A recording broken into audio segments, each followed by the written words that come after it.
Muy buenas tardes, bienvenidos a Noticias Globo, Visión Economía. A esta hora les saluda Mariana Martínez. El día de hoy está con nosotros José María de Viana, ingeniero civil, y con él vamos a tratar un tema que tiene que ver con los servicios públicos en el país. Esto es como parte del proceso de industrialización de Venezuela. Buenas tardes, bienvenido. Buenas tardes, Mariana. Fue un proceso muy interesante que Colindustria adelantó, que es en medio de la situación de crisis económica que tenemos. La salida de la crisis tiene mucho que ver de desarrollar nuevamente nuestro sistema industrial, pues tener capacidad de producir las cosas que hoy no producimos. Y se hizo una investigación bastante amplia en distintos sectores que tenía que ver cómo fue el proceso de industrialización en otros países para definir una ruta posible. En el caso de la parte de la investigación que a mí me tocó, es qué es lo que hay que hacer en servicios públicos para que el país tenga un desarrollo industrial importante. En medio de lo que tienen que ver con los servicios públicos, quisiera conocer parte de lo que es esta propuesta que se ha hecho. Usted estudió el tema de todo lo que tiene que ver con el servicio público y todo lo que esto implica dentro de un sistema gobierno, un sistema país, un Así sistema es. ciudadano, pero sobre todo el sistema industrial.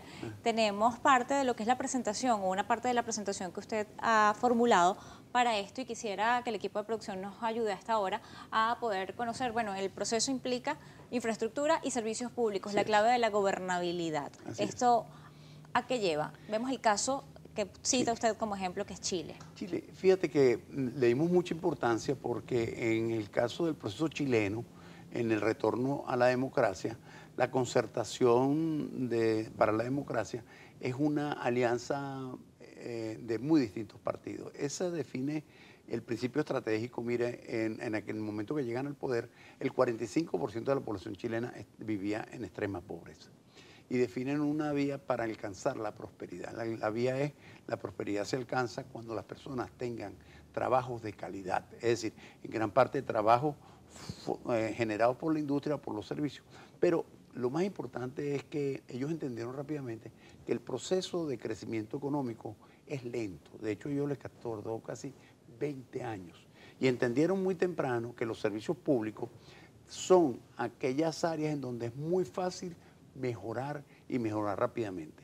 Y entendieron entonces que los servicios públicos en el proceso de vuelta a la democracia de Chile fueron fundamentales para ganar, primero, equidad, porque había que darle servicios de excelente calidad, agua, comunicaciones, energía eléctrica, pero también escuelas y salud, y vialidad, carreteras, transporte público, y eso ocurrió durante los primeros años. Es decir, un elemento fundamental que encontramos en esta investigación es que es posible muy rápidamente en un país como el nuestro, que tiene serios problemas de servicios públicos, mejorarlos si se hace en forma profesional y se hacen las inversiones correctas. Cuando evalúan ustedes este caso como un ejemplo para tomar en consideración, siendo una de las dictaduras más recientes que tenemos en la región, Ajá. vemos ejemplos como lo que tiene que ver, además de ese tema, lo que es la equidad. Y aquí vemos que el crecimiento económico, como usted señala, es lento, pero además se tiene una cantidad de consideraciones que quisiera nos las explique respecto a lo que tiene que ver con incorporar infraestructura, servicios públicos y lo que es considerado equidad. Claro, el tema es que usted va creando empleos en la medida que la economía crece, a pesar que durante ese periodo la economía chilena creció al 7%, que es un número sorprendentemente bueno, y lograron eso a través de una disciplina económica muy importante y la atracción de inversiones internacionales, pero la gente más humilde tenía que reconocer muy rápidamente que había esperanza. A lo mejor hay personas que no lograron tener empleos buenos durante los primeros años, pero sus hijos empezaron a tener buenas escuelas. Sus esposas comenzaron a tener servicios de salud adecuados.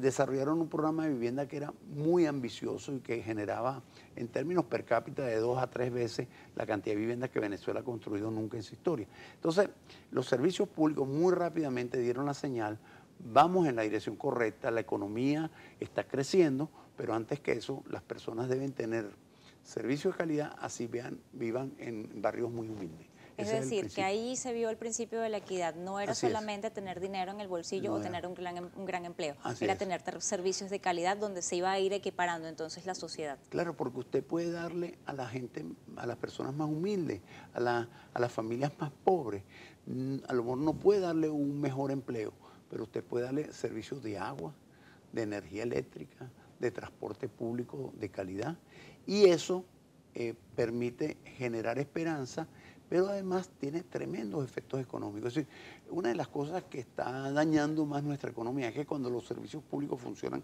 en forma eficiente, es muy difícil producir. Si usted tiene apagones o usted tiene falta de agua, pues toda la actividad de producción es complicada. Entonces, al mismo tiempo que iban generando condiciones para la inversión internacional y el crecimiento industrial, ellos también entendieron que los servicios públicos se pueden resolver. Y el otro elemento, que es un elemento de experiencia, los que hemos manejado servicios públicos sabemos que efectivamente los niveles de deterioro de los servicios públicos son muy grandes, pero también es verdad que la capacidad de recuperación lo es.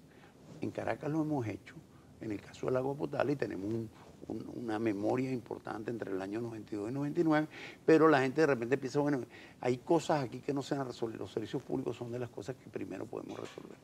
Pero quizás el otro elemento que se introduce es que todo lo que sea infraestructura, y los servicios públicos están ahí, requieren inversión.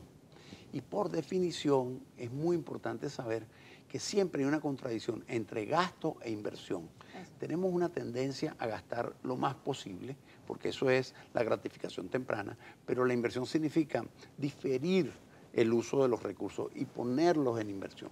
Claro, esos recursos invertidos correctamente generan después, generan retornos, generan producción, generan... Claro. Entonces aquí lo importante es que todas las economías que comienzan un proceso de reconstrucción, Mariana, más que definir qué es lo que tienen que construir, se dedican mucho al cómo.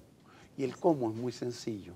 Es necesario que los recursos estén equilibrados para que se puedan construir. Si usted quiere tener un sistema de carreteras, el problema no es cuáles carreteras tiene que construir. Tiene que montar un sistema que sea equilibrado fiscalmente. Quiere decir que produzca los recursos necesarios para que las carreteras se construyan. Eso es muy difícil en el caso nuestro, porque venimos de una tradición rentista de mucho tiempo, que durante muchos años el papá petróleo pagó muchas cosas. En una economía no rentista hay que definir cómo vamos a pagar las cosas. Muy importante este tema porque la caída del ingreso petrolero podría llevar a el buscar otras formas de cómo pagar las cosas, de cómo pagar los cambios. Y el tema de los retornos que se pueden dar una vez pongas los servicios en práctica y en marcha, como lo que tiene que ver con el tema de las industrias y el aumento en la productividad. Así es. Antes de irnos a la pausa, me gustaría que definamos para quien nos está viendo qué son considerados servicios públicos y cuáles son los servicios públicos que deberían estar de primera mano y estar perfectamente operativos para que la población tenga una vida de calidad. Bueno, hay unos servicios públicos que llamamos en redes, que incluyen todos los sistemas de transporte, de energía eléctrica, de agua y saneamiento, y también los de telecomunicaciones. Ese es el gran grupo importante. Ahora, no son los únicos donde hay que construir infraestructura, pero son muy importantes. Esos son casi la mitad de lo que tenemos que construir. En infraestructura es muy importante definir un plan de vivienda sustentable. ¿Qué quiere decir un plan de vivienda sustentable?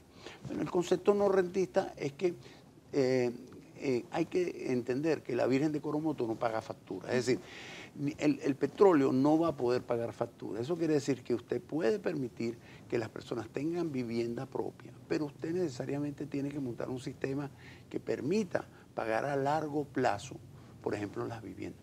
Pero quería decir solamente que Chile, por ejemplo, construyó un sistema de autopistas de más de 5.000 kilómetros de distancia, que se paga totalmente a través de los peajes.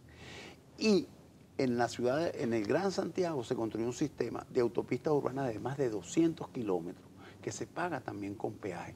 Chile es un país que en este momento es más rico que Venezuela, pero cuando comenzó era un país mucho más pobre. Ellos demostraron que las personas quieren tener una buena autopista y están dispuestos a pagarlo cuando solo.